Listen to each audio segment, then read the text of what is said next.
Hi, Green Revolutionaries. When world was observing World Refugee Day to support the families who had to leave their home due to natural and man-made disasters, a very horrific incident occurred at the coast of Greece. Hundreds of people got drowned, aftermath of a shipwreck off the coast of western Greece, near the town of Pylos in the early hours of 14th June. The boat carrying over 750 migrants, half of whom are Syrians, capsized near the Greek coast. Most of the people on board, around 600 victims, including 9 women and 50 children, drowned. The Greek authorities remained silent about the circumstances of the boat sinking and declared a 3-day mourning period. So far, only 104 survivors have been found, none of them the women or children who were allegedly kept in the hold of the ship. Questions remain over the role of the Greek Coast Guard in the incident and why those on board were not rescued sooner.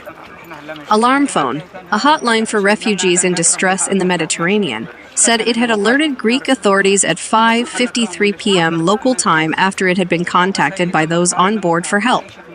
Investigations have also suggested the boat was barely moving in the 7 hours before it capsized, thus contradicting the claims by the Greek Coast Guard that the boat was on course to Italy and had rejected rescue. Contradicting testimony from several survivors also revealed that the ship was towed by Greek Coast Guards. The Greek Coast Guards rejected the claim but have admitted a rope was briefly attached to the ship, which later sank. The UN has welcomed an independent probe into the sinking, while the European Commission stated that any investigation should be thorough and transparent. Under maritime law, Greece was obliged to launch an urgent search and rescue operation, as the coastal state responsible for the search and rescue zone in which the boat was located, and as the flag state whose vessels were accompanying on scene and interacting with the vessel for many hours. As per maritime law, only states, not individuals, can take Greece to court, and given the complicity of the 27 members of the EU, this is unlikely in this case. However, the European Convention on Human Rights, ECHR, ruled against Greece last July, where the Greek Coast Guard unsuccessfully tried to tow a refugee boat to Turkish waters, and as a result, the boat capsized and many children and women perished. There has been massive protests in Greece, people demanding answers for the response of authorities about how the situation was dealt with. Protesters said precious human lives would have been saved if response was more coordinated. The Greek government has declared 3 days of mourning to mark the deaths of hundreds of migrants who were drowned when their boat capsized and sank in the Mediterranean. Many protesters in Athens condemned the EU migration policies that push refugees to their death in the Mediterranean.